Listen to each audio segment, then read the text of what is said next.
Hello, everyone. Can I get a hello in the chat, please, if you can hear me?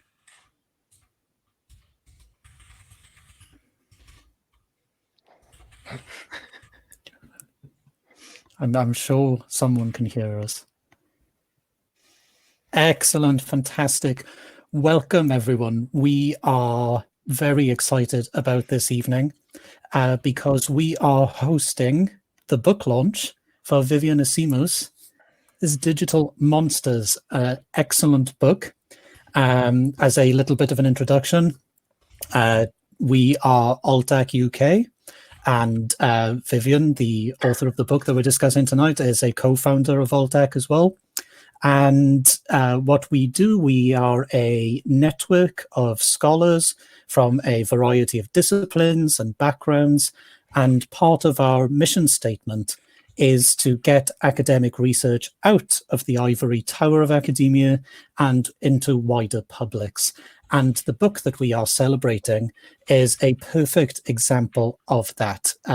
Vivian's book is informed by her academic research and her doctoral research, and it is written in an accessible fashion, but maintaining that academic rigor. On top of that as well, it is very reasonably priced. So no reason why you shouldn't buy it. And that is another part of what we like to do. So if you're interested in Altec, if you're a researcher yourself, regardless of whether you have an institutional affiliation, hit us up and see if you want to get involved. With that out of the way, this evening's discussion should be very exciting. We shall see about whether monsters are real and online mythology and the communities that develop around them. I have the easy job this evening. All I have to do is be charming, and I get to let my wonderful colleagues do all the speaking. So we have respondents, Jonathon O'Donnell and Travis Brown, who are going to give their thoughts on digital monsters, develop some of that conversation, and then what we'll do once they've given their feedback, Vivian will be able to address their comments, and we will open the floor to everyone to get involved. Something we're very excited about with Altec is making these conversations open to everyone, not lectures. So if you've got questions, comments, and so forth, pop them into the chat, and we'll get a good discussion going.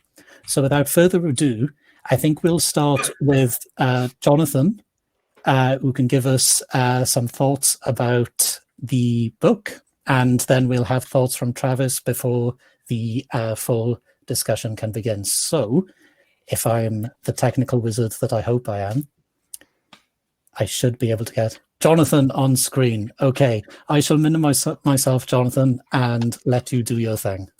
Okay. Hello, everybody.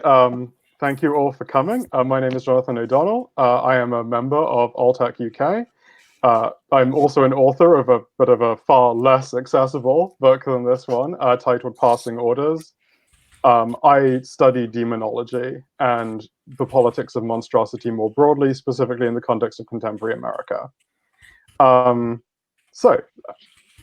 Digital Monsters is a fantastic book that takes the reader on a journey to the heart of contemporary internet horror, to the communities that create it, and to the context in which that act of creation occurs. As someone who grew up terminally online and still often remains so, it was a wonderful opportunity for me to be able to really see and understand the histories of many of the phenomena that I had grown up with in the context of internet horror. The book overall shows us the way that monsters in general are real, how we read and we speak and we share them into existence as illustrations of the messiness, uncertainty, and anxiety of human life. It shows us the way that the creations of online communities come to exceed their creators, crawling out of the forums and message boards of their creation to often blur the boundaries between what we consider to be fiction and what we consider to be reality, between virtual and material worlds.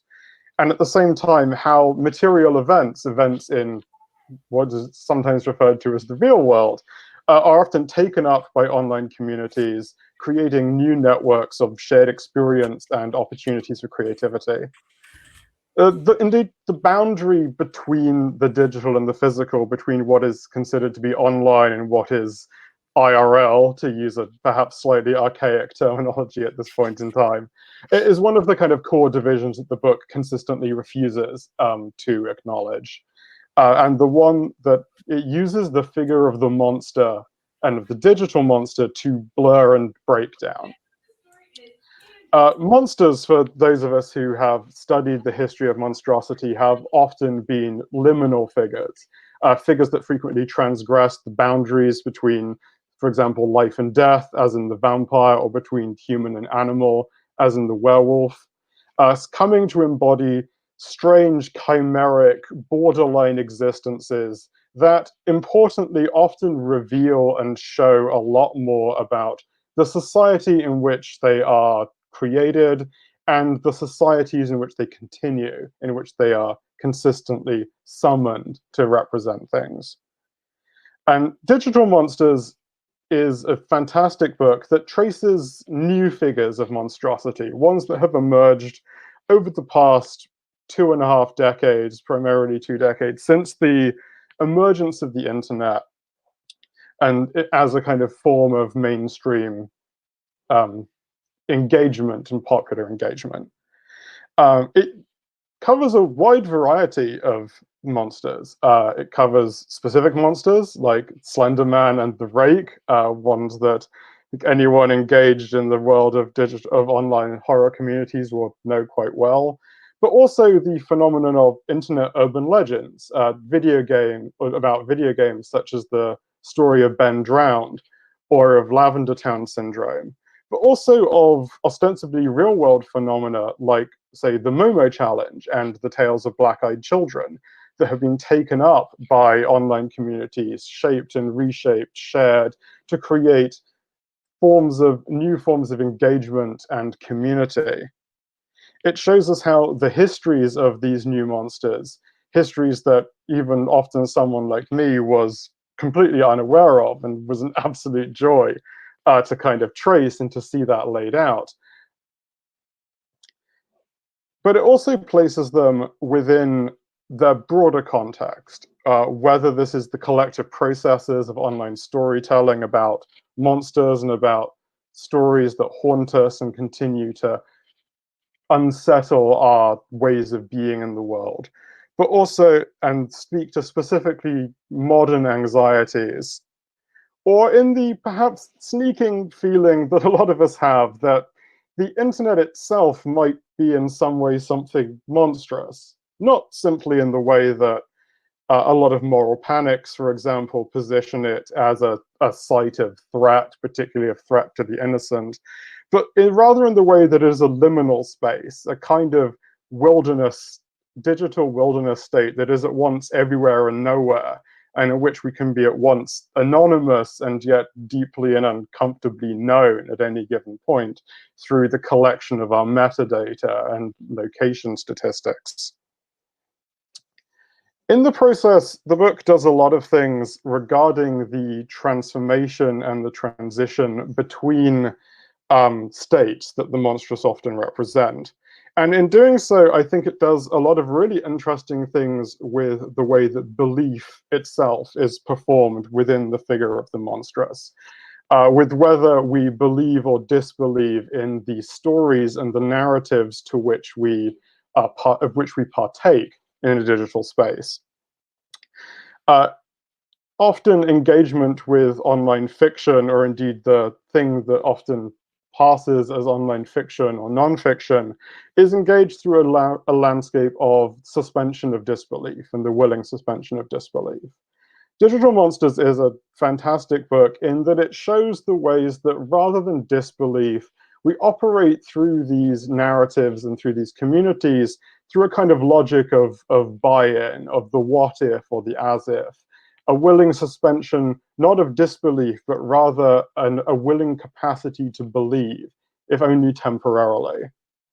And in doing so, like, one of the things that the book does very well is it shows the way that belief itself, at least today, may also have something of the monstrous in it, in the way that belief itself is liminal, like the internet, like our ways of being in the world, the way that the boundaries between belief and unbelief are in fact more porous, more nebulous, and more willing to a bit of give and take than is often understood within popular discourse and popular ideas about how we exist in the world and whether we believe either truly or not. In doing so, the book shows us how digital monsters emerge from a history of liminality, threatening and alluring at once, but also embody new breakdowns of divisions that we seek to impose between the digital world and the material world, between the virtual self and the embodied self, and shows not only are these equally real, but that they are intimately intertwined. I think it's kind of my opening response. Thank you.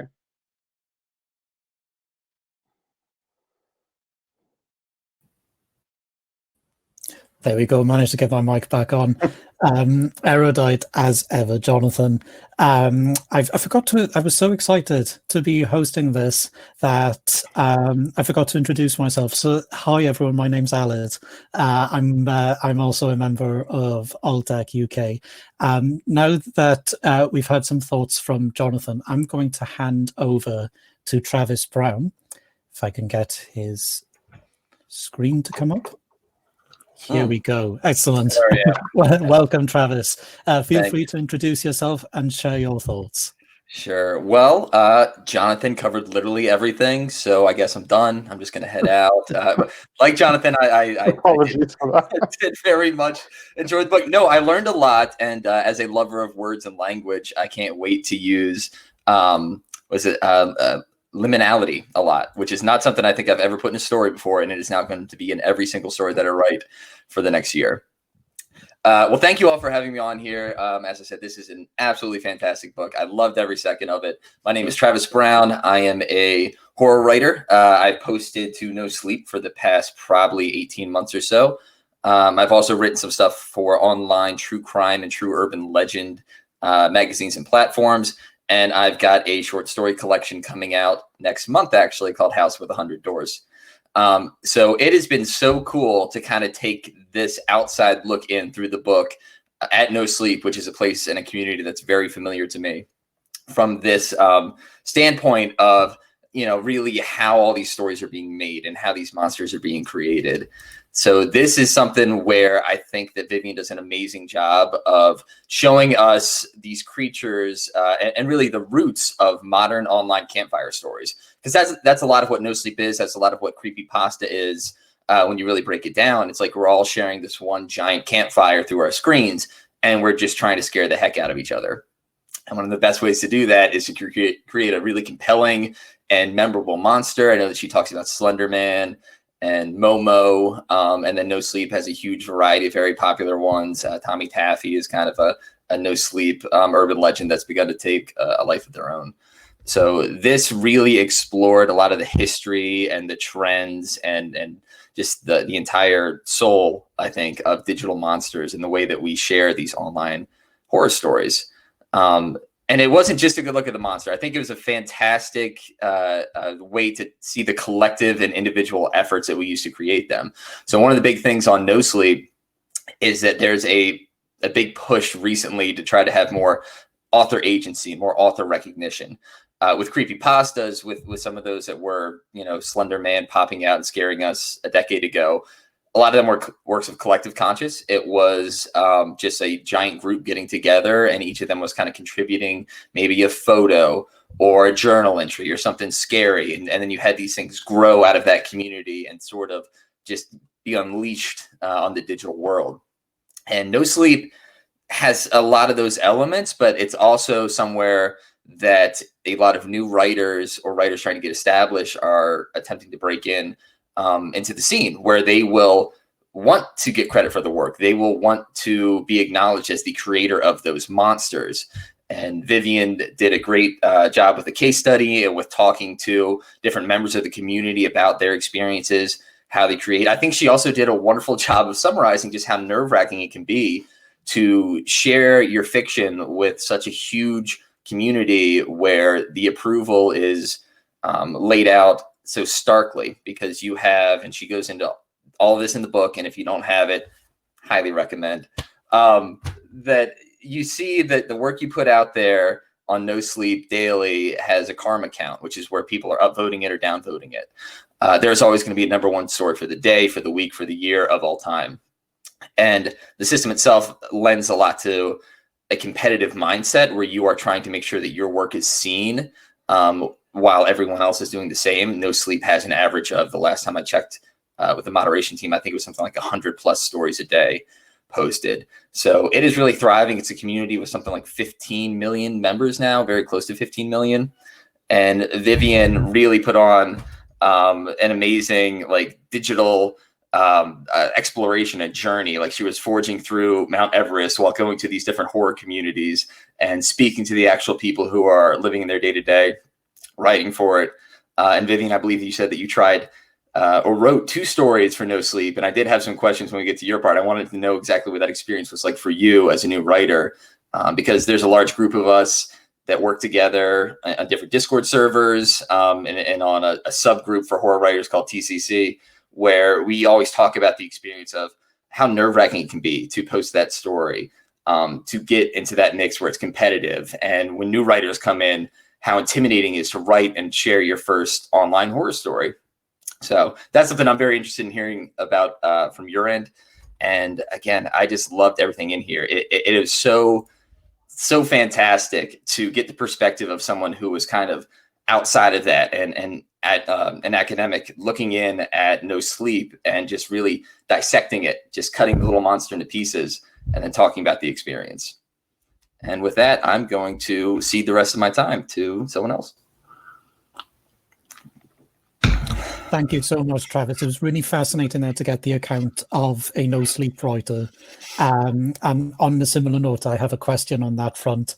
But what I'll do is I'll invite everyone up to the stage.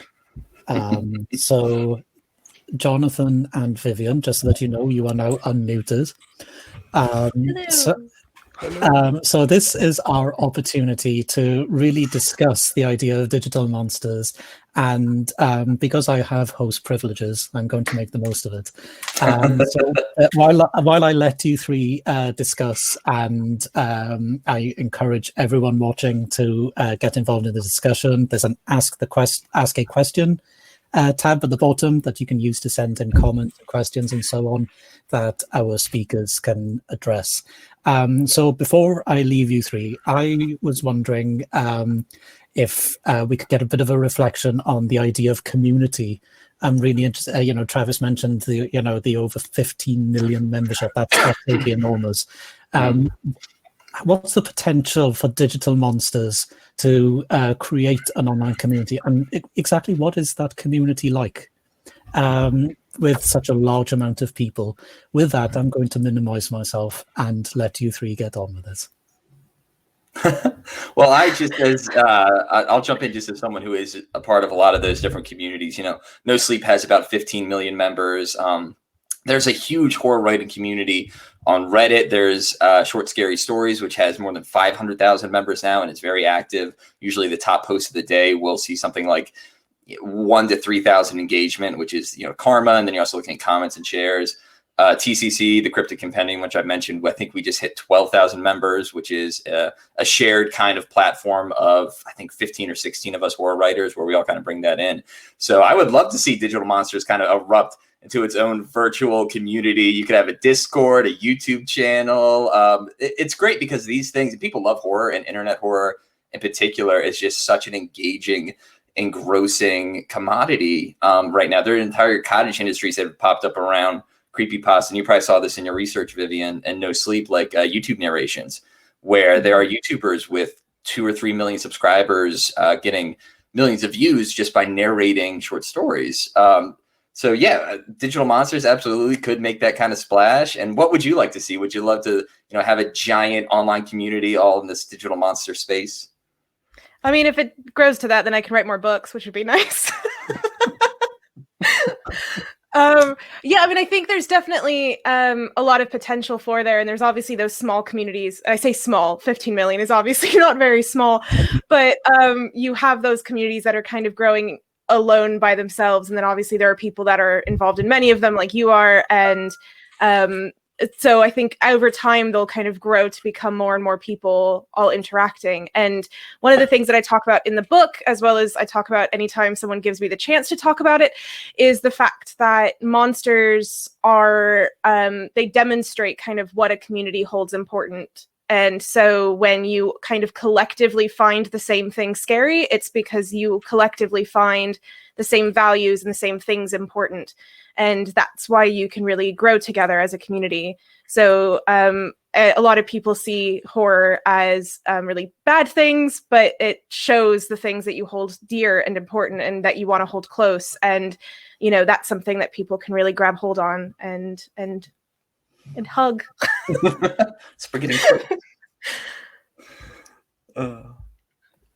We have a question from Theo Wildcroft, a very timely question. Given how fast these community cultures evolve, are there any pandemic-related digital monsters?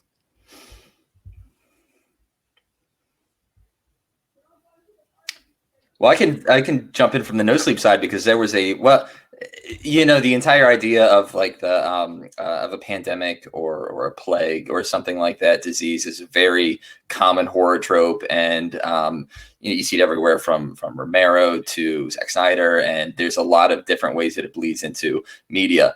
For COVID specifically, because real life had become so scary, No Sleep had a specific rule that there were not going to be any COVID centric stories posted to the sub during the pandemic after a wave of them. And it was a decision that I wasn't as sure about at the time, just very into like free expression of that stuff. But I think ultimately it was probably the correct call.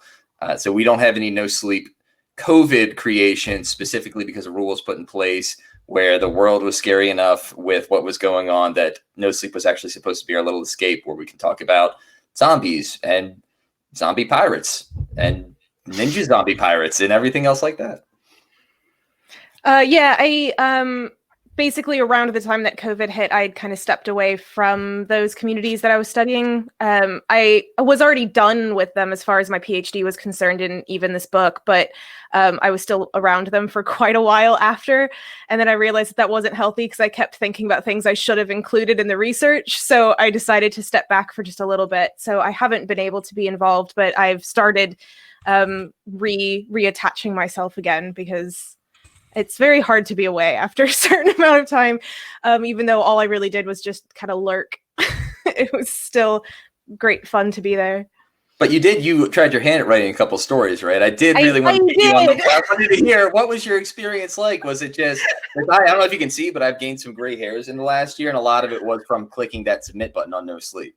Oh, God. Yeah, so for people who don't know, I'm an anthropologist, and part of anthropology is a thing called participant observation. So you don't just observe the people that you are studying, you're supposed to participate. And I had a very long conversation with my supervisor where he was like, yeah, so when are you going to submit a story? And I was like, oh, I wasn't planning on doing that. And he had to convince me to, because it already scared me at that point and I hadn't even written anything and I was already a bit taken aback from it. I wrote 2 stories because my first one, this is really embarrassing. My first one got taken down because it wasn't considered horror enough. We've all been there. That's kind of like you walk into a room and No Sleep writers like, just had a story removed recently. It's like, yeah, so that stabbed my heart, and it took me a while to write another one, but I did write another one, and that one did, I mean, better than I thought it would. I'm sure it's not very well compared to some other people. I got 85 upvotes, so I was quite excited about that.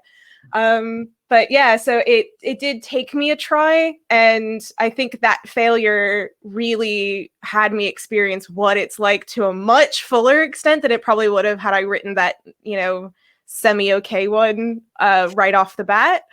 I used to write just kind of fun fiction stories. When I went to university for my undergrad, it was actually in creative writing. You wouldn't know that if you looked at some of my work compared to some other people's work, especially on No Sleep. But I did switch to anthropology of religion for a reason. And that is one of them. And so finding myself writing again for the purposes of doing it was very nerve-wracking. But as you said, I think I definitely got the experience of what it's like and just how nervous I was. And I kept checking my post so many times. I couldn't stop. And I'd be sat on the couch and I'd be like, well, let me pull up Reddit. And I'm just going to check again. And then one person would downvote it. And I'd be like, oh my God, why did they downvote it? Devastating. And just like staring at it the whole time. So I feel for you. I wouldn't want to do it again. It gets very addictive. We have another question. To whoever asked this question, I'm really sorry it's not displaying your name. But it says, a researcher and PhD student here. What's your take on connecting human emotion and behavior to creating monsters? Okay, well, I think to try to parse this out, it's everything. So basically, when people are creating the monsters, they are delving into what makes something scary from a more cultural, social, embedded level. So one of the things that Jonathon was talking about is that monstrosity is this kind of thing that blurs boundary lines. So we tend to think of things as having very clear categories that we've set aside from everything else. Things that are alive cannot be dead. They are separate. And then you get a vampire, and a vampire is blurring those boundaries. And suddenly someone who is dead is now walking. You know, zombies do something very similar. So it blurs the things that shouldn't be blurred. And that is scary. And so when you are looking at creating something that is scary, it's delving into those things that basically your whole upbringing is telling you shouldn't exist. And so it is supposed to affect you not on so much on a personal level, but also on that social, cultural level as well. Human emotion is embedded in everything that we do as humans. So all of that is all tied together. I don't know if any of you want to jump in. Well, I wanted to add a question on to Alan's there, which was, do you see a lot of monsters that are specifically a representation of one emotion, something like a depression monster or an anxiety monster or a grief Dracula vampire thing? Just because that's something where it comes up a lot internally with some of our writing groups, is that one of the most cathartic things you can do is write, and within writing horror is something where you can just push all of these negative thoughts or emotions or experiences and trauma, and you can distill them into a monster, and you give the monster a face and some scales and some scary teeth. And then in the story, you can either slay the monster, or a lot more realistically, you just kind of learn to understand it and learn to try to live in the world with it, not defeating it, but not being defeated by it. So did you see a lot of that with your study of monsters that are tied to those specific emotions? Oh, God, yeah. So there was most of the people that I ended up chatting with that were writers, I would say about 90% of them were telling me about some kind of trauma that they experienced, which I didn't expect to be getting into when I started talking to people. But then in retrospect, it's like, well, of course, you're struggling. And this is a really great way of, as you said, kind of getting that out and dealing with your own trauma. And I had really lengthy conversations about childhood abuse with somebody. And then most of their stories were about children, being taken by monsters or struggling with monsters. So it's obviously that way of that person being able to kind of conquer their own trauma and being able to put something. There's a lot of agency in that, where when you kind of go through something, you don't have agency in it. Something's just kind of happening to you. And then when you're able to write, then you're suddenly able to have complete control over what had happened. And it's a type of agency that you don't typically get with trauma. And so you find that a lot with people in different circumstances, is they're finally able to really take hold and be able to do something about it in a way that they weren't normally able to, even though it's all fiction, but it still affects them very realistically. That's so cool. I've got a question from Theo for all three of you. That she says, Altac is all about doing academic research in non-traditional ways. I know we've all bonded in Altac over this, but also because our research topics are seen as not serious by many academics. She was wondering if you could talk about what it's like to value something that which cultural commentators think is frivolous. I may stick about for this one. Yeah, well, I was about to say, I know that you're not a scholar in the same way that we are, Travis, but I think that you can still talk about this from that perspective. Because again, like Aled said at the beginning of this, Altac isn't just for people with PhDs, it's for everybody, because everyone can be a scholar in a particular way. So I'm sure you've gotten a lot of people thinking that what you do is silly and stupid. So absolutely. And it's a lot of just writing horror in general seen as very genre and very pulpy by like serious writers. And I did go to school for writing. I have my bachelor's in English literature. I had a focus in creative writing, and then I was a journalist for 5 years before getting to public affairs, which is where I am now. So all very serious day jobs, but I really get the most fulfillment out of writing. And for me specifically, it's always been some type of genre, either horror or fantasy. I went through a phase where I did do a lot of traditional lit, and I just don't talk about that anymore. It was a really rough 2 years, a lot of really sad short stories that ended with people at a bus station not saying goodbye, but really saying goodbye, but not saying goodbye.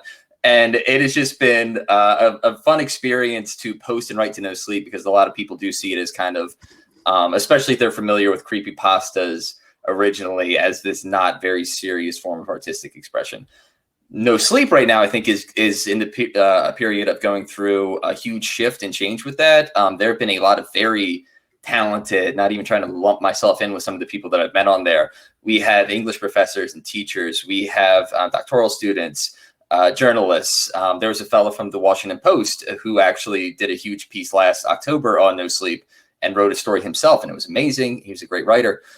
There's so much serious talent there, and all these writers are seeing the platform of No Sleep, which has 15 million subscribers. Daily stories the top one will generally see between 2 and even up to 5 to 10,000 views in terms of engagement, like in the day. And then over the lifetime of the story, I think the number one rated story of all time right now, No Sleep, has it's either around 40,000 or 45,000 upvotes. And that was it. You can't add any more after 6 months. So any period of people who've read it after that hasn't been counted. So it is this massive platform that's got so many eyeballs. And a lot of writers now are trying to make it a more serious space where you do carve out a niche as a writer. You have your personal website and a personal subreddit. You attach your name to the stories, whether it's a pen name or your real name. And there's definitely still that, going back to the question, view of people who don't see it as anything more than kind of like a quick something you knock out after breakfast and share a bunch of typos online, and everyone's like, ooh, scary. But it is definitely transforming a lot. A lot of the writers on there that are my friends have moved on to, they're now getting book deals. They are breaking out into mainstream publishing and magazines, and No Sleep has been really the root of that and the genesis for it. And we're excited to see where it's going to go. The whole conversation about taking it seriously, and especially expecting the copyrights and the intellectual property of the people who are writing to it, has been a massive problem lately. Vivian, you probably saw some of this in your research. Last year, there was a writer's blackout, which is where No Sleep went dark for a week to draw attention to just the rampant theft of stories. People will find these things on Reddit, and they will assume because they can read it for free that it's public domain. It's not. It is a owned intellectual property. It is not a collective creepypasta. So there are a lot of less ethical YouTube narrators and websites, and even publishers and online publishers that will just take these stories and run them without credit or permission. And that is something where we're all kind of collectively working to change it. I can't, again, speak as much from the academic side, but just from the general idea that there's always going to be a group that thinks it's on a little ivory pedestal, and that it is the judge and the curator of good taste and good content. And usually those people suck. What about you, Jonathan? What have you ever had this problem? Oh, definitely. For those of you who don't know me, I study contemporary demonology mostly in America, but not exclusively. Yeah, but I often encounter. I mean, I think a lot of us who are academics have encountered the moment at a conference when you tell someone what you study, and they kind of go glassy-eyed and make an excuse to leave as hurriedly as they can. Um, but no, I think the case of No Sleep is actually really fascinating in terms of its user base, because it has like 15 million subscribers, and I think a lot of us who are in either academic or not, who are in these kind of what are coded as more niche or fringe topics, and when we look at them, it's like these aren't actually that niche or fringe. They have often millions of adherents. They're often incredible. In my case, like the things I study are having a direct, like measurable influence on, like, say, contemporary American politics, but like they're still counted as fringe. They're still counted as something that's a bit outre, that's not really worth serious study, that's probably gonna taint your reputation a bit if you hang around it too much. Yeah, so it's definitely something that I struggled with. Yeah, I had at a sorry, particular academic conference, I was giving a paper entirely on no sleep, and I had to start it by I had a screenshot from No Sleep that had the counter of how many subscribers there were and how many people were online at the time I took that screenshot. And the jaw dropping of so many academics in that room who had been kind of writing me off as niche. And I was like, I don't think there's 15 million people in the group that you're studying. But but yeah, the fact that they still kind of don't see as much relevance to it is obviously a bit difficult. Yeah. Much like Vivian, well, Vivian and I have some sort of overlap with our work in that we like to look at online communities. But the communities I look at are new religions, essentially, and often labeled as cults.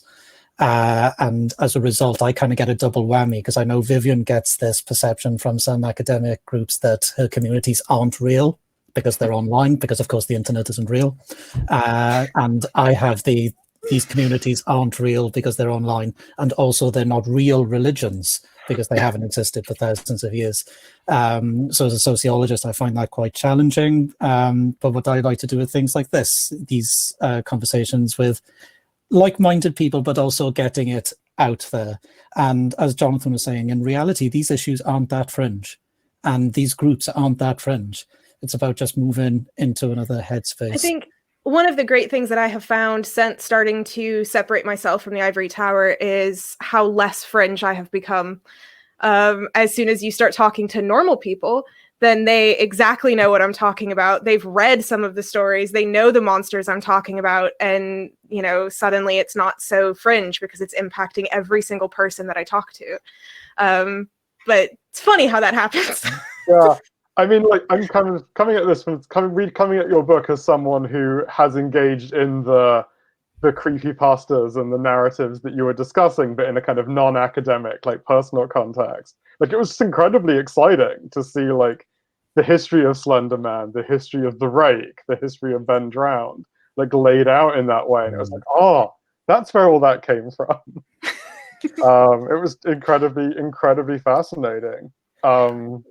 Yeah, so, and when I tell people about your work, they're always really excited because they also know about the things that you talk about. Before I minimize myself again, I'd like to put a question to you from Jordan. Why do creepypastas get such a bad reputation? And is that something that is changing over time?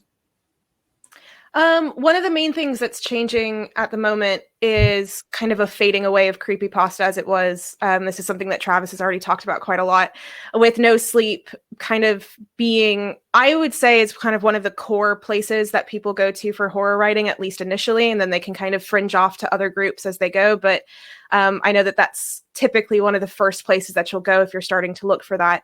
And with the increase of author agency and that kind of means that kind of creepypasta of you start something and then you back away and pretend it wasn't you is starting to really fade, which isn't necessarily a bad thing. It's just a very different thing. But I do think that creepypasta will come back at some point in a very different way, in kind of probably as much force as it did at the beginning. I think these things go through waves. And there's still people out there doing it in that way, but maybe not as much as there was initially, like say in 2009 and 2010. But it's probably going to happen again. I hope so anyway, because I quite like creepypastas.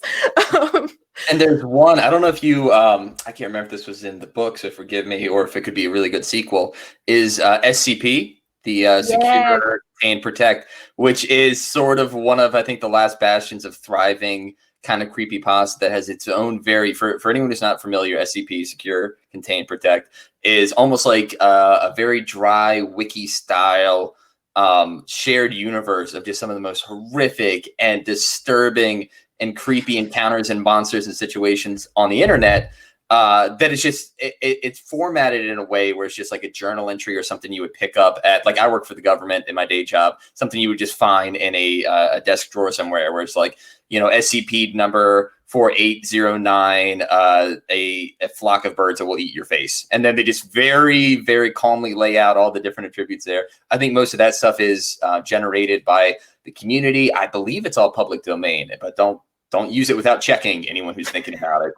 As a no sleep writer, got to warn you there. But I think that SCP is one of those ones that's kind of surviving and thriving in its own little internet carve out of a more traditional creepypasta style, where places like No Sleep, I guess there's a bit of a conflict now with an old guard, which wants to see the original No Sleep from 10 years ago, and the tagline, which is beautifully represented in the book, is "Everything is true here, even when it isn't," or some variation of that. Where people used to actually go to No Sleep and think that they might be reading a news report or something that was actually happened, true stories. And now it's very firmly established as fiction. Everyone still has to play along in the comments, which is, it's a unique rule. I like that No Sleep has that personality. As a more traditional writer, it's something I kind of have always struggled with, and I usually don't leave too many comments. But going back to Jordan's question, I think one of the reasons that creepypastas initially had a bad reputation is a lot of them were not well done. They weren't technically solid stories. They were just really cool ideas. And they just, I go back to like Jeff the Killer. Jeff the Killer, I think, is terribly written. No offense to whomever is responsible for writing Jeff the Killer. And I think he's probably got a few hands in the pot, so hopefully I'm not hurting anyone's feelings. But it was not well done. It was full of errors and passive voice and very unusual structuring. And it was just not a good story from the standpoint of, I'm a writer, I want to write something technically sound. But it was a really neat idea and monster, and that monster benefited from the early Wild West days of the internet, and really took off and got a life of its own. So I think a lot of that reputation has followed creepypastas of being just a little sloppy and a little reliant on collective community storytelling and people just picking up the torch and running with it. I do think we're getting away from that. I think that, as I've said before, just some of the people I know on No Sleep are amazing writers. They're beautiful writers. They will make a huge impact down the road, and it's elevating a lot of the material that's there. I'm not sure how I feel about seeing more, if creepypasta has like a renaissance or reemergence, like you mentioned. I think part of it's going to be tough because the cat's out of the bag. One of the biggest things about creepypasta that made it so memorable and so amazing was that it felt real. And I think the internet's become a much more cynical and jaded place since early 2000s. I don't know if that's possible to see again. Yeah, I mean, I think if it comes back, it'll be a very different form than it used to be. And if it does, it'll probably be more in line of like Momo or Slender Man, in the sense that it's, starts with something really small that kind of spins out of control, rather than something Jeff the Killer wise, which is like a set story. But yeah, there were quite a few creepypastas that I was planning on including, and I stepped away from Jeff the Killer just because I didn't know how to do it politely. And I just personally never really found it that scary. So I tried to gravitate towards the ones that I personally quite enjoyed, which I know is probably not the most academic way of doing things, but whatever. Academic way of doing things.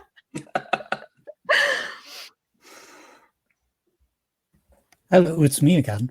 I love that he pops in every now and then. I am the true digital stranger. monster.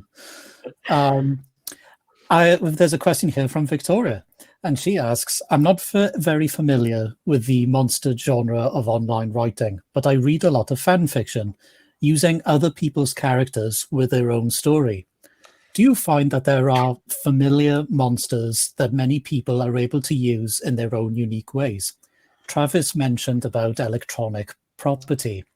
If there are common themes, does this ever become a problem where people are using someone else's version of a monster?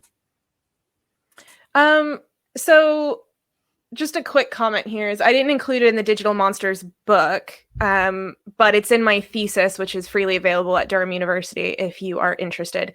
But I had an entire chapter on romantic fan fiction involving the Slender Man, which was it was one of the weirder points of my research and one of the more awkward conversations with a supervisor, but it was also kind of uncovered the depths of fan fiction writing with those kinds of monsters that people will pull from. I haven't explored them in relation to some of the newer things kind of popping up. But yeah, so as far as the kind of very familiar ones, the Slender Man, Ben Drowned, those are ones that are still kind of going back to and writing on. I will say too, from the No Sleep perspective, is that there are some very strict rules. I've complained about the amount of rules in the past. Having gotten stories removed always kind of stings. But ultimately, I think that the mods there do a great job of keeping everything original. You are not allowed to use other people's direct creations in No Sleep stories. You can't, for example, write something about Slender Man. That can never be allowed on No Sleep. For shared kind of urban legends, it's a little more open. You aren't really allowed to write a story about Dracula, even though that property is not public domain, because that is something that Bram Stoker created. But you could write about vampires. So it's a lot more widespread, where there's a big pool that everyone's kind of sharing from, because a lot of different writers and communities and even cultures have these shared templates pretty much for monsters. You've got werewolves and vampires and zombies and witches and all these different things that you can pull from.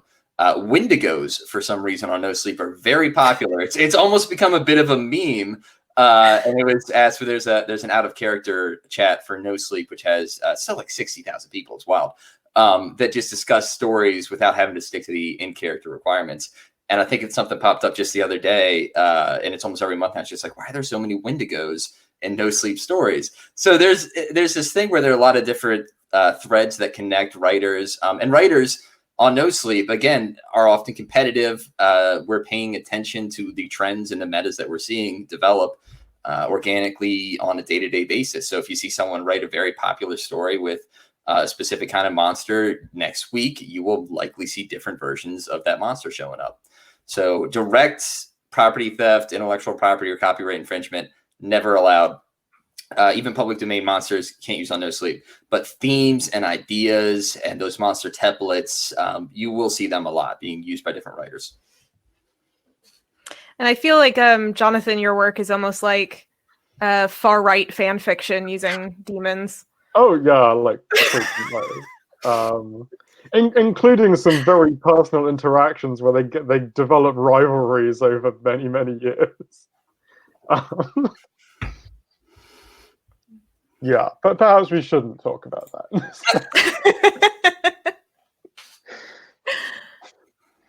I feel like if we went down that rabbit hole, we could be here all night, couldn't we? I suspect so. Yeah. I may keep myself on screen to not keep popping in and out all the time, perhaps maybe disconcertingly for some people. Suddenly an owlet appears. A wild owlet appears. A wider, yeah. My wife's watching and I can hear her laughing downstairs. There she goes again. Travis mentioned, got a question here. Travis mentioned the cryptic compendium. How does that differ from No Sleep? Oh, well, it's a fun little side project that we've got going on, and thank you for asking. That's so kind. Like I said, it's either 15 or 16 of us now who are writers primarily who started on No Sleep or elsewhere on Reddit, short, scary stories, any of their creative writing areas. Cryptic Compendium, TCC, is something that a No Sleep writer started last April. He said that the competitive nature of No Sleep feels like it's counterproductive for a lot of us because it can be very knives out.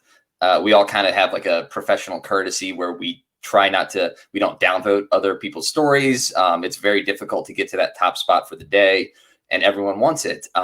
Just as a personal accomplishment kind of thing, it's nice to see my best story ever on No Sleep. It was the #2 of all time. It hit, I think I'm at 28,000 upvotes before it closed after 6 months.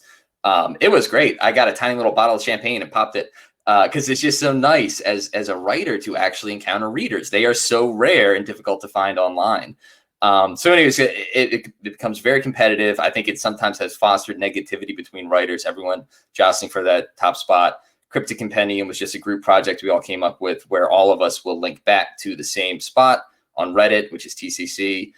So if any of us do well that day, if anyone gets a top spot or top 3, top whatever, that's still bringing in readers who will then encounter all of us in that same medium. So it's a very collective attempt at just getting a platform for everyone involved. And we very slowly we usually add like 1 new writer per month. And it's really taken off. We just hit 12,000 members last week, and we're already, I think, 12,200. So it's been a lot of fun, and it's been growing quickly. And No Sleep is nice like that because it is this wonderful, Vivian, I think you mentioned it, place to start where horror writers or anyone who's just looking for an audience will be drawn to those 15 million subs and start there and hopefully grow their own audience, personal subreddit, social media, book launches. And then once you have readers that will follow you to other places, you use it as a springboard. I don't think there are that many writers who will post something in No Sleep with the intent of exclusively writing for No Sleep for like a decade. Vivian mentioned at the beginning of this talk that as part of a participant observation, she wrote a horror story and that it got taken down.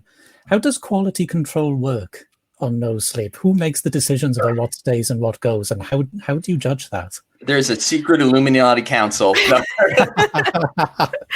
I mean, on its most basic format, there's some mods who will probably do a quick, overview, but also if it gets downvoted to a certain extent, then it just becomes automatically taken down. Mine was not up for very long before it got taken down, so it probably got downvoted immediately once or twice, and that caused a mod to look at it. I did that really horrible thing of trying to be very poetic about my horror, and that made it very not horror. And that was my problem. So I tried to go too fancy with it when it's not really worth it. So that's probably what happened, was that, some people kind of looked at it and went, what even is this? And downvoted it a couple of times, and that caused a mod to look at it and went, that's not horror, and delete it. But yeah, there is kind of a weird quality control coverage that happens with anything on Reddit, in that sense of, you only typically see the things that are upvoted, to the top of a page, unless you're one of the very, very kind souls that look through new, which not very many people do. So you're typically only looking at, the highest voted of that day. So you're only going to really see, some of the top ones. So if someone's only got voted up, by 10 or 20, I'm not going to see it when I'm looking at the front page of No Sleep, which is a bit of a shame. But that's kind of what happens when you start getting massive amounts of people on there, and how a lot of the online stuff works. And so I've done a lot of research and blogging into just the mechanics of No Sleep as a platform, because it is very unique on the internet, and just the data-driven public affairs person in me loves seeing how that reach and engagement happens organically. As Vivian mentioned, most of the quality control is done through moderation. There's a team of mods, many of them have been there for several years, who enforce the rules of the subreddit. The rules are very readily available for any writer to look at, and then there are a few dozen of us who maybe have kind of figured out how to work within them. They can be very tricky, and some of them are subjective, like judging what is or is not horror. It's just a difficult job. There's a lot of griping that I've done before when I've had material removed, though I do appreciate that the mods are all volunteers. They aren't paid for it. And it has to be a lot of stress getting angry messages from writers every couple hours being like, this was my big break. How could you do this to me? In terms of the actual getting visibility, No Sleep and Reddit in general is very interesting in the way that it promotes content. Usually the top story of the day on No Sleep is going to have, 2,000 to 5,000 engagement with upvotes, with Karma, which is Reddit's proprietary way of judging interaction. And the stories below that, it trickles off pretty steeply. You might have 2 that break 1,000 upvotes per day. It's very rare to see more than that. With No Sleep, a lot of the traffic comes once that story hits a top spot and it's moving quickly. I'm not sure the specifics of Reddit's algorithms. They're very stealthy about how much is given out. But usually we know as writers, if a story is going to do well in No Sleep, you'll get at least 15 to 25 upvotes within the first hour. After that, it will keep moving up hot, which is where the default for most people. Vivian, you're right. There's so many kind of beautiful souls that read that go by new, but I doubt there are more than 20 or 30 of them in the entire world. So it's everyone looking at hot. You need to get those early upvotes, which is another reason why writers will build their own kind of personal followings. You start a personal subreddit or have followers on through your profile. You post the story and share it. They'll see it and hopefully they'll like it and read it and upvote it. You're not allowed to ask for upvotes. You can never do that. You'll get banned. But if they like it, they'll do it. And then if you hit that mark, that magical 15 to 25 in the first hour, it'll move you up on hot. And depending on where the stories are above you, how old they are, how many upvotes they've had, how many upvotes they've had per hour, it's all very complicated. But you start to see patterns. You have a great chance of moving up through there. And once your story hits hot, if it goes to the very top spot in hot, then it's going to be seen by not just people who are looking at No Sleep. It'll be seen by people who are subscribed to No Sleep, who might be anywhere on Reddit. That's when it starts to pop up on their feeds. Usually, I think it's the first 1 through 3 spots, but Reddit has never told me its exact secrets. So the key is getting to that top spot as quickly as you can on No Sleep. Then you'll start to be seen by people who aren't even checking out No Sleep at the moment. If that catches on, you get more momentum. You'll wind up on the front page of Reddit, which is all, which I've only gotten on 2 or 3 times, I think, with No Sleep stories. And that's where you see things that go from 5,000 upvotes and they'll explode and they'll get 8,000 or 10,000 or 15 within that first day, because it's not just No Sleep readers seeing it, it's No Sleep subs. And then it's not just No Sleep subs seeing it, it hits all. So there's definitely a method to it. It's really fascinating how much of a platform and how much of an audience Reddit has, and everyone's trying to find a way to get the most visibility. What you're saying about the wider Reddit community is really interesting. That No Sleep is one part of an enormous collective. I'm really interested in, for want of a better term, schisms. Do you find that No Sleep has competitors? So No Sleep is essentially providing an audience with something that you can give them, these stories. Are there other subreddits that are popping up that are trying to do a similar thing to No Sleep, or is No Sleep really maintaining a monopoly on the horror genre? No Sleep is kind of the only dealer in town right now if you're looking to play cards in terms of getting your horror scene by that many people. Overall, there are some different horror subreddits that are, I think I mentioned both, Short Scary Stories and TCC. TCC, we're super happy to have 12,000 members and it moves very quickly. We get more than 100 per week, but compared to 15 million, it's a very small footprint. Short Scary Stories is the next closest. It just hit 500,000 and it is again growing pretty quickly, which is nice, but you don't see quite as much activity or engagement. The only comparable platform on Reddit to No Sleep is Writing Prompts for creative writing, which is, I don't know if anyone's ever visited Writing Prompts. It is all genres, but it's very unique. It's all kind of flash fiction. Someone will post a prompt like, you're a dragon, it's your 10th birthday, you find out that you're actually a platypus and everyone's been lying to you. And then that prompt is used for everyone to write their own version of that story in the comments. Writing Prompts actually has more members than No Sleep. It's slightly larger. Both subreddits have benefited greatly from being default.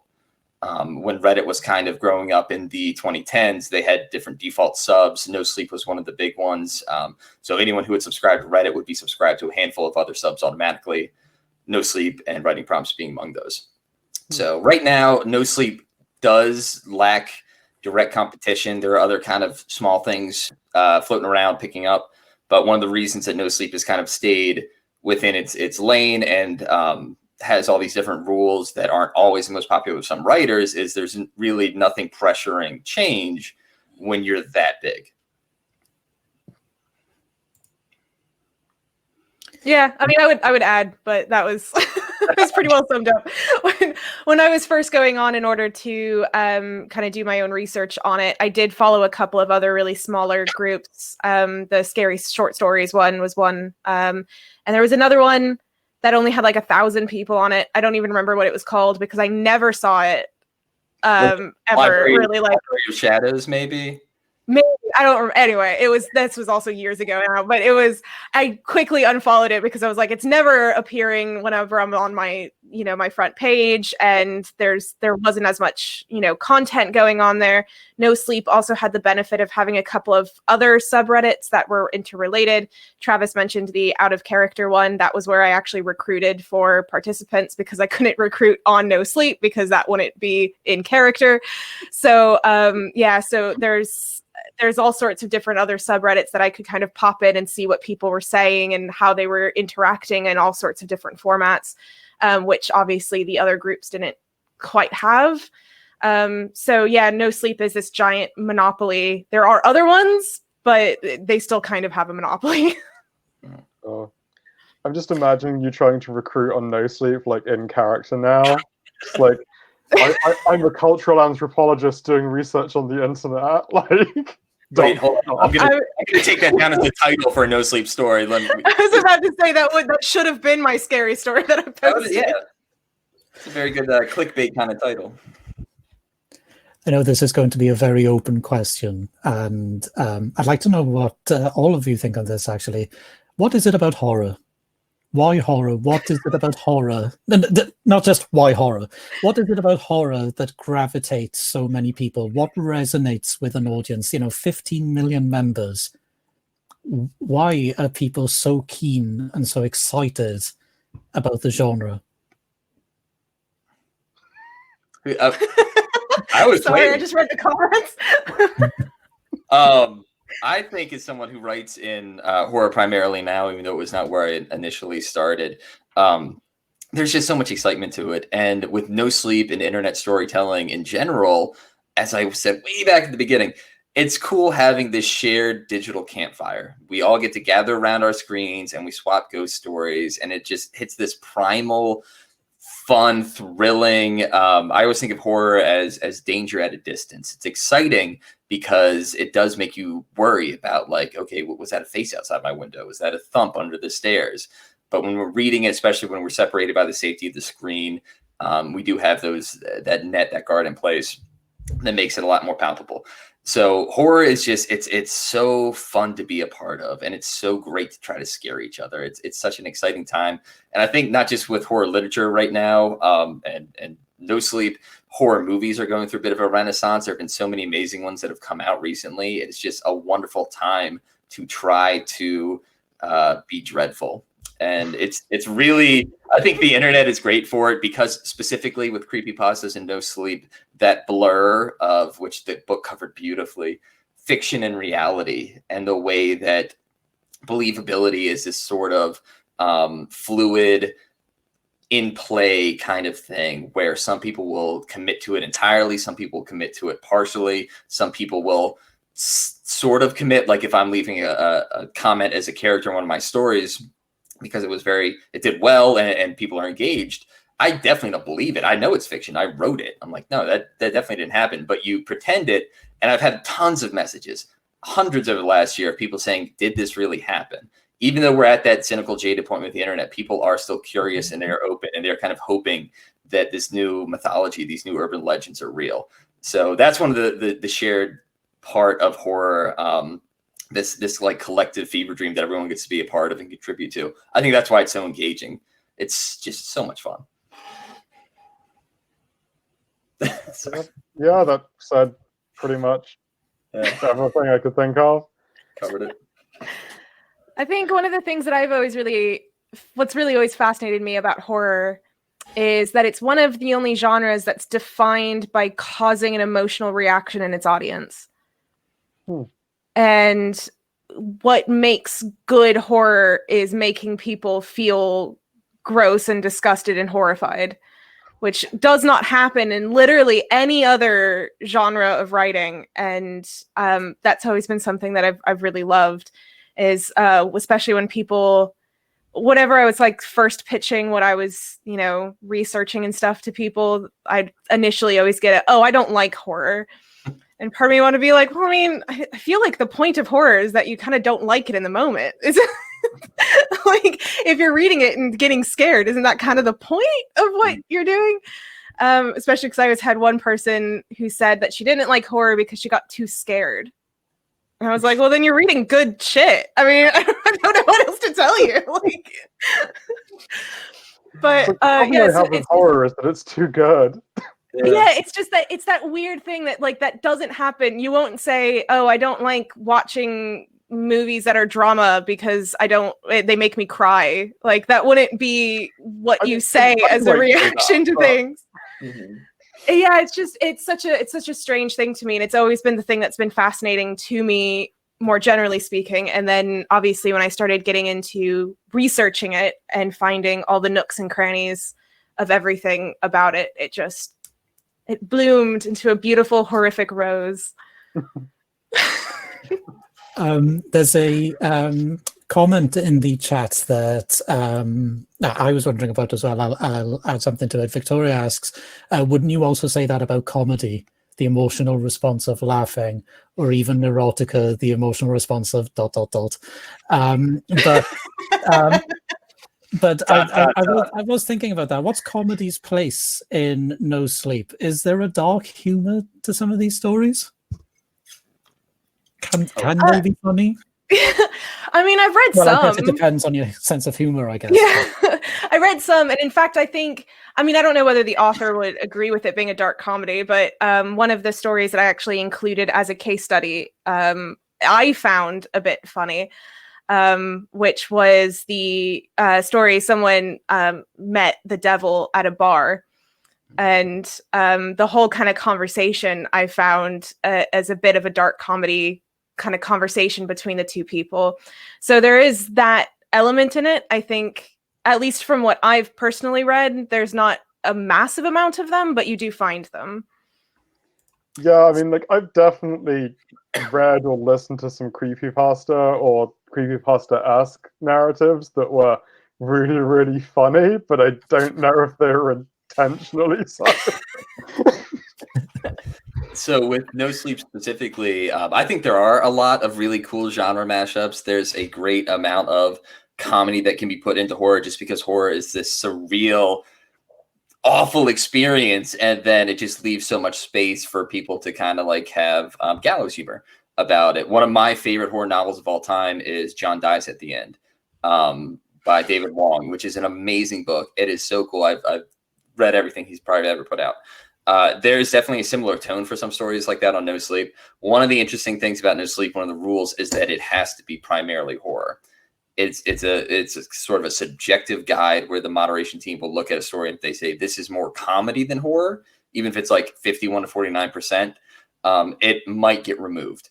So there's some incentive for people who are writing No Sleep stories specifically to take advantage of that platform to be just as horribly horror-y as possible, and not mix in too much genre. But every now and then we will try to sneak stuff in under the radar. One of the stories, the second most popular one I've ever written that was actually removed and then reinstated after I kind of fought for it, is called Marie on the Moon. And it is a very, I think, sad story. It was something that I wrote after the passing of some family members. And if I'm being honest, it definitely blurs the line between horror and like tragedy. And it was removed initially because they said it was more tragedy than horror. And then I got a second opinion. They said, all right, it's slightly more horror than tragedy. I'm like, good enough, 51, 49%. That's solid. So there's definitely room and space and an audience who likes genre combinations. I think horror and comedy go well very closely together. And then also like horror and fantasy, dark fantasy. It's just you have to be very careful walking that line of, as long as it's mostly horror, it should be okay on No Sleep. If it's too much of another genre, it might get removed, and then it feels like that hard work was kind of wasted. Mm. Yeah, because I started thinking about it because I like I'm not sure if sometimes I get a kick out of watching some old horror films that are slasher films that are really bad. And of course, you've been discussing about how there is a element of quality control to these posts with the upvoting and the downvoting and so on. So I was wondering how that balance worked between making sure it is still horror, it is still scary, and bringing in that element of being able to make people laugh and stuff. So that's really interesting. Well, thank you. I think so. And it's tough because it's something where you don't have a calculator where you can be like, this one is 51% horror, 49% comedy. You just have to kind of do your best guess. And, you know, if it does get removed by the mods, it stings a lot to have something taken down. But they are, I think, genuinely doing their best. It's kind of tough. It would help, in my opinion, if there was some other outlet that was similar to No Sleep, where there was some competition. There was a backup or an alternative where you don't have to put all of your stories in one basket. Because as a writer, I think a lot of writers, we love having readers. I used to have an old WordPress journal where I would put short stories up probably like every month. And I'd be excited if I got like 3 random people, like someone in Australia accidentally found the WordPress blog and read my story. And that would just completely make my week. And then the first story I put on No Sleep, I had a really catchy title. The story was not very good. I will 100% admit it was terrible. But the title was good. And I found a really good timing window where all the stories above me were getting a little older. They were like, 14, 15 hours old. Reddit starts to naturally drop them down. And I shot to #1. And I think I got like 1,000 upvotes in a day. Like 1,000 people interacted with my story when I was used to 3. Blew my mind. It is just such an amazing experience as a writer. It can be a little addictive. It's not good because my second story, I assumed I was going to be the next Stephen King. I was already looking at purchasing yachts, shopping around. My second story, which I put the next day out there, I'm like, oh, I'm going to continue this saga. This will probably get like 2,000 upvotes. 14. And I deleted the story and I left No Sleep for a year. It was such a roller coaster on your ego of just like, everyone is reading what you're writing. It's amazing. No one is reading it. Why I should retire and open up an apple orchard. But eventually I came back and through the process of having some stories do well and others flop and some just do okay, you get used to sort of the waves and it's just nice to have a place to share fiction, knowing that there are some readers. And if you're being generally honest with it, like, for your story, the second one, 85, imagine a room filled with 85 people that just read and enjoyed some creative fiction that you put out there. I think as a writer, that's amazing. Like you have, a few dozen or 100 or even 1,000 people reading it. There's just nothing like it. No Sleep is very unique in that. I've got a question here from Alan. It's a question for Travis. You're clearly in demand this evening. As far as I've seen lately, top stories barely crack 5,000 upvotes on No Sleep. Why do you think that is? I think it really depends. It is strange because we had a bunch of stories last year that just shot through the stratosphere. I had one that did very well.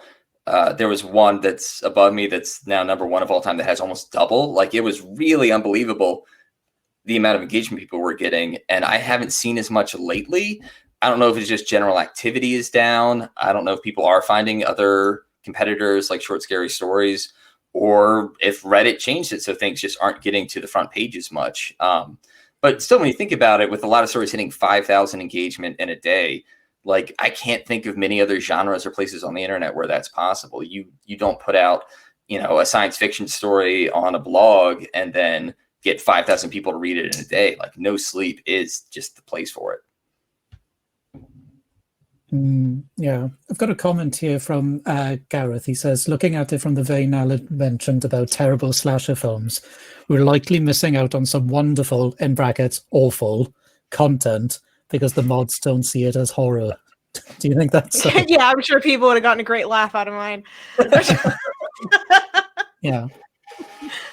Can I ask, what was the plot of your story, the one that got removed for not being horror? I'm very curious. Well, so I was trying to take it from the perspective of abuse, but like writing it in a very poetic kind of way, but it just didn't pan out. It wasn't, I will be the first to tell you it probably should have been removed, but I will. And that's, I think a lot of us who've had, I think I've posted at this point probably like 30 or 35 stories on our No Sleep over the last year or so. I've had 2 removed. The one that I mentioned earlier that I was able to successfully argue was more horror than tragedy was put back. And one other one that was just removed and they wouldn't put it back. That's actually not that bad. Like, and the ones that got removed, I can see their reasoning. I think the moderation team does a pretty good job. I definitely wish there was more transparency with how they're making these decisions, which is something that I brought up multiple times to them. And I'm sure there's probably, if there's like a big mod team break room for No Sleep, there's a dartboard with my face on there, just like, why does he keep asking about these stupid? So yeah, there's definitely some content that I think we've missed because it was removed. But the mods do a job, and their job is to try to keep No Sleep a very specific flavor of horror on the internet. It's not just horror. It is that first person terrifying experience, that campfire story of, going throwbacks to there was a man with a hook for a hand and I was in a car and he, put it in the door. That type of urban legend is basically the core seed of No Sleep. And even if I personally would like to see it change and evolve a little bit so that it became more for general horror, it became more about the writer and less about sort of the story and the trend.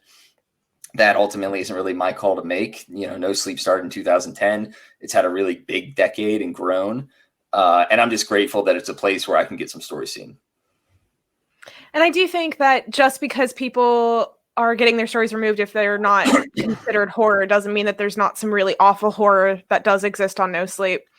I have read a couple that were not great. So there is that kind of awful content that still exists for people who do enjoy that.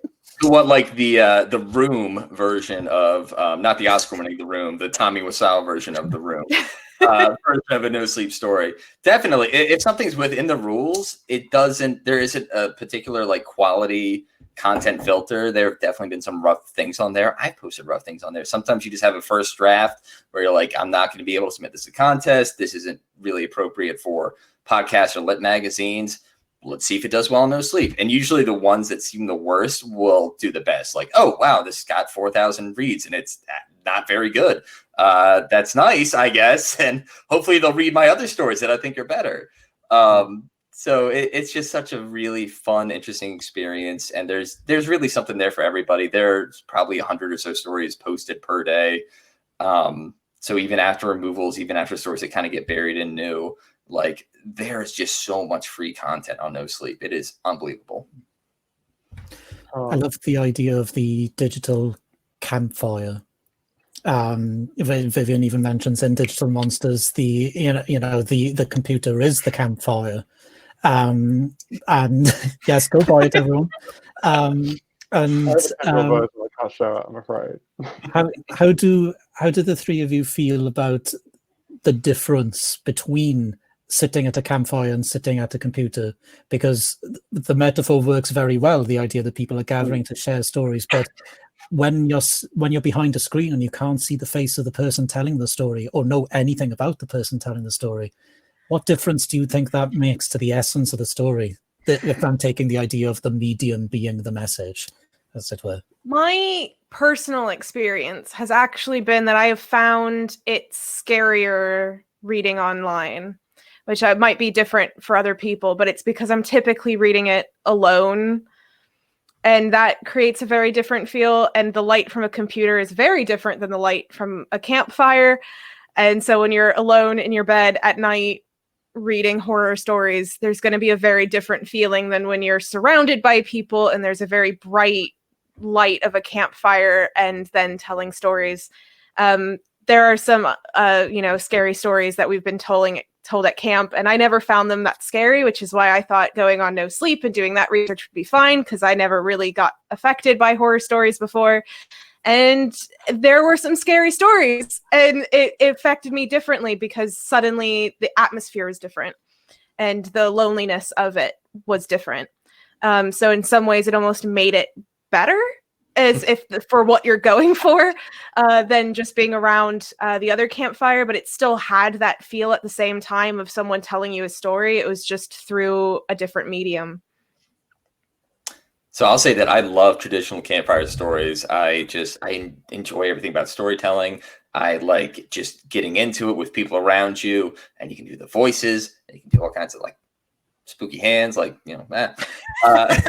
so you lose all of that with text-based format. But as Vivian said, like there is a different side to it, the isolation and the experience of kind of consuming these stories when you're alone in the dark, reading your phone on night mode, and maybe something thumps in your window. Maybe it's just a branch, and maybe it's you're reading a story about some type of scary monster that just thumps into windows. And it's such a lovely experience.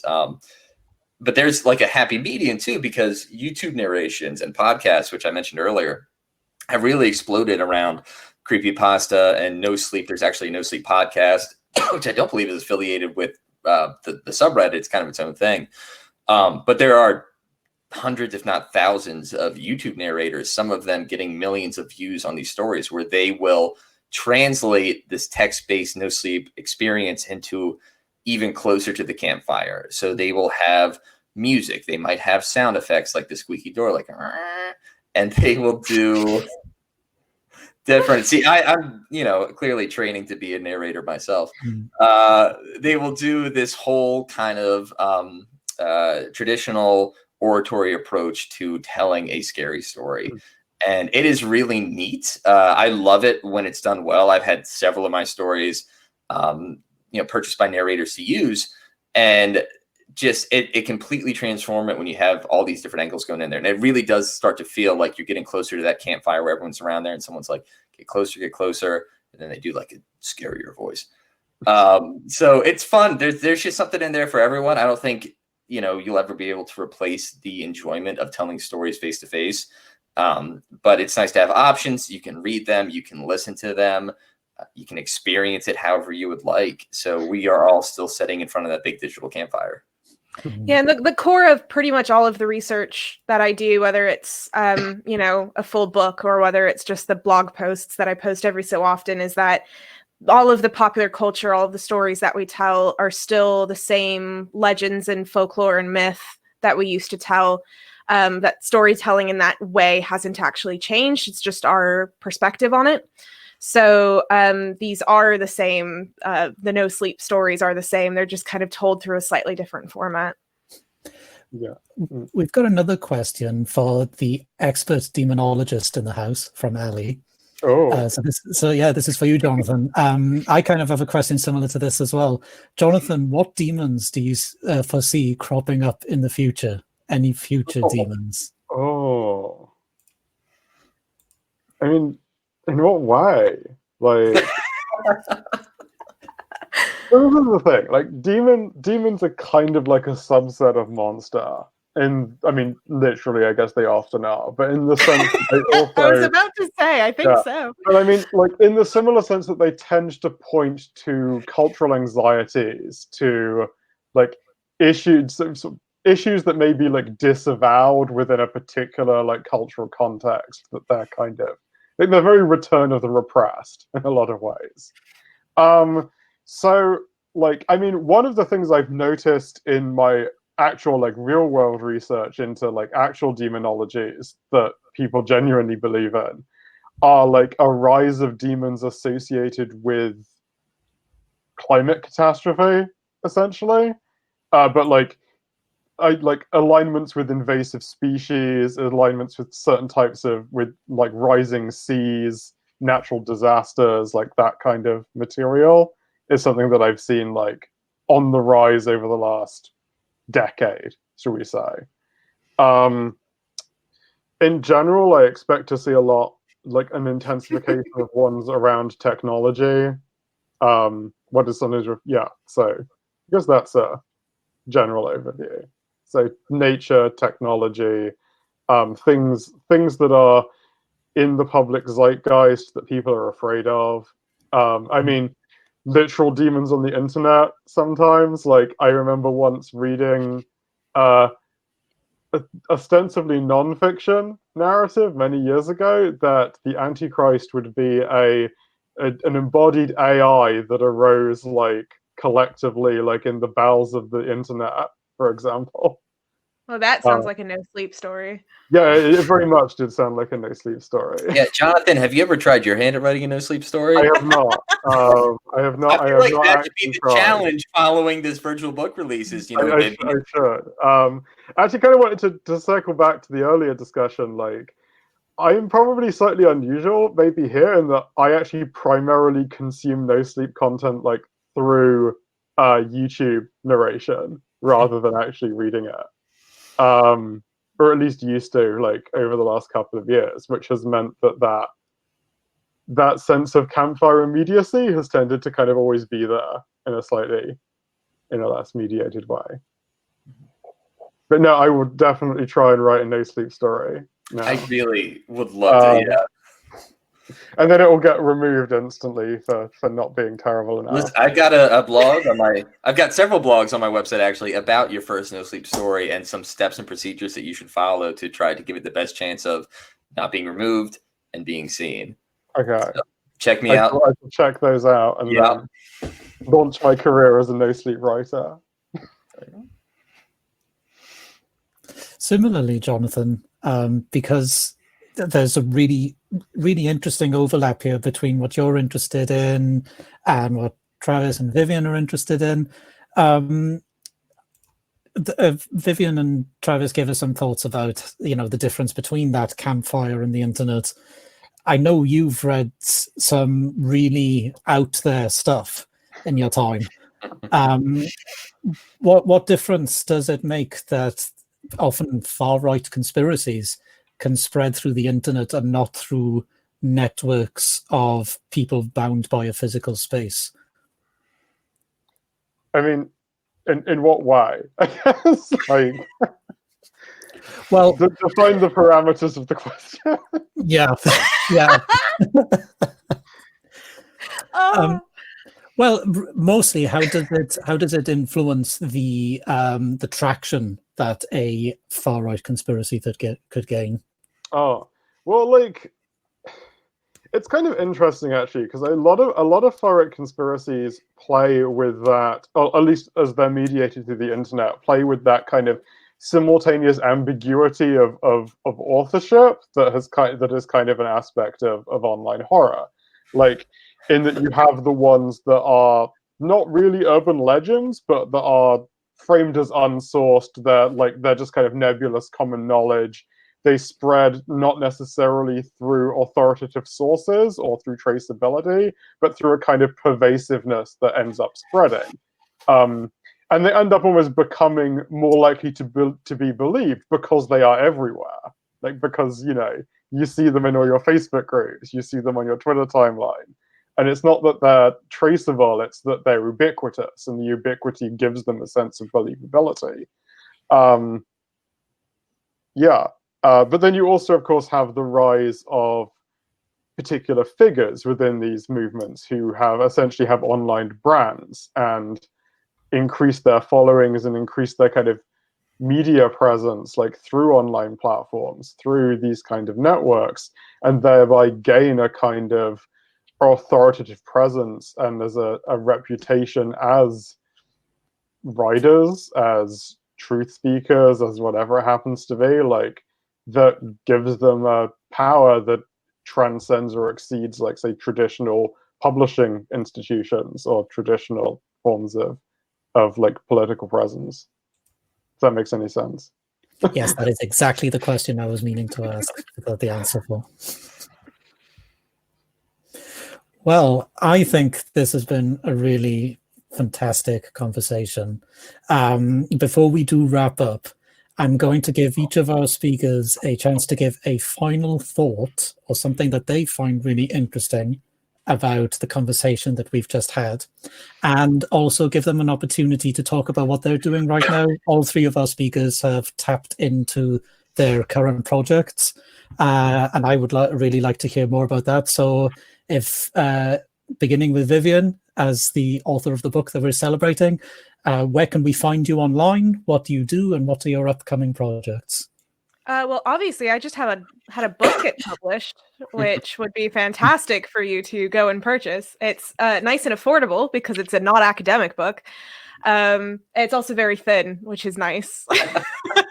I did appreciate it. Oh, yeah. Yeah. Perfect.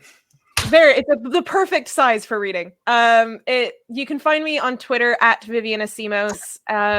I have a website called incidentalmythology.com, and that's where I have a little blog where I talk about some of the stuff that I've already talked about today, about the popular culture being contemporary mythology. And so it's me exploring popular culture as mythology and legend, in a variety of different formats, and sometimes just having a fun chat about reality TV or something. So you can check me out on all of those fronts and buy my book. How about you, Jonathan? To me? Is that? Mhm. Hey, you can find me on Twitter at Demonologian. It's like a theologian, but with demons. You can also find my website at drsjodonnell.com. I also have a book out, which I have here. Although it is an academic book, so it is sadly not quite as affordably priced as Digital Monsters. It's about $30, I think. It covers contemporary demonology in the United States and its relationship to politics and to forms of otherness and monstrosity. So if you're interested in some of the themes that we've been talking about today, maybe consider picking it up, possibly, if it's on sale. But yeah, I'm currently continuing my research into demonology. I'm looking specifically at eco-demonologies, at a lot of demonologies around technology, and those intersections of kind of the environment, ecology, ideas of the post-human, and the way that those are manifesting within sort of contemporary American demonologies at the moment. And Travis. Thank you. And to continue the trend, I also have a book that is coming out next month, February the 20th, available for pre-order now. It is the opposite of an academic book. It is a bunch of really weird thoughts that came out of my head as maybe short stories. It is this one. It is House with 100 Doors. And I have a website. It is travisbrownwriting.com with more information there. On Twitter, which I recently just started. Like, I was kind of avoiding it. Like, I thought I was cool for not being on Twitter. And I'm like, I feel like I'm extra not cool for not being on Twitter. Like, I got to be part of the conversation. So on Twitter, I'm at Travis B. Writes. And then on Reddit, which is, my original platform, you can find all my no sleep stuff at R Grand Theft Motto, and all of my weird, creepy friends at R The Cryptic Compendium. And just a lot of different projects in the works, really trying to do a horror novel right now, which is based on exorcisms and demonology, actually. So I will probably be purchasing the demonology book to help with my research for this novel that will hopefully be coming out this summer. And thank you so much for just letting me be part of this. This has been a ton of fun. Genuinely love the book. It is amazing to see that perspective of no sleep. Like, it's you're looking down from bird's eye view on all these different trends that I wouldn't have maybe even noticed culturally, with creepypastas, with just the evolution of online horror, had I not read this. So highly recommend. Really loved being part of this.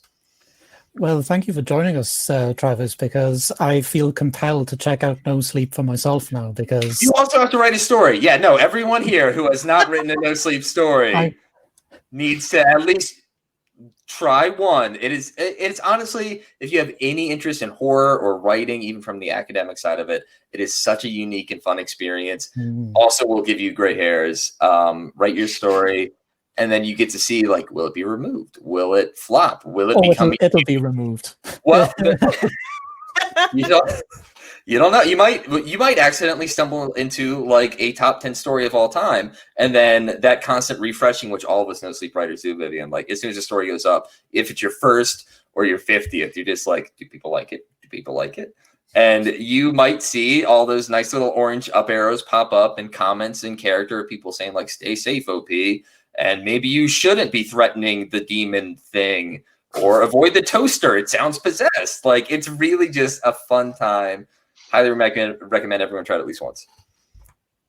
That's fantastic. Well, this has been an absolute treat. I just want to congratulate Vivian again on what is an excellent book. And yes, it is very reasonably priced to go and buy it. This really sums up what we try to do with Alt-Ec is one of our key phrases is follow what's weird. We always enjoy looking at those conversations that, as Theo said at the beginning of this conversation, can be viewed by other people in a negative fashion, but is definitely not the case. So copyright Michael Houseman. Thank you, Theo. On that note, feel free to check out what we do at Alt-Ac UK. You can find the link on this Crowdcast page. If you want to become a member, feel free to do so. That'd be really excellent as well. Much like everyone else, I got to get in there. I've also got a book out too in April, but much like Jonathon, it isn't all that reasonably priced, given that it is an academic book, but it's called Free Zone Scientology, Contesting the Boundaries of a New Religion. I think it's okay, and hopefully you do too. But thank you so much to our speakers, and get in contact if you have more things that you want to say, more comments and so forth. And hopefully we can do something like this again very soon as well. Take care now. Thank you all.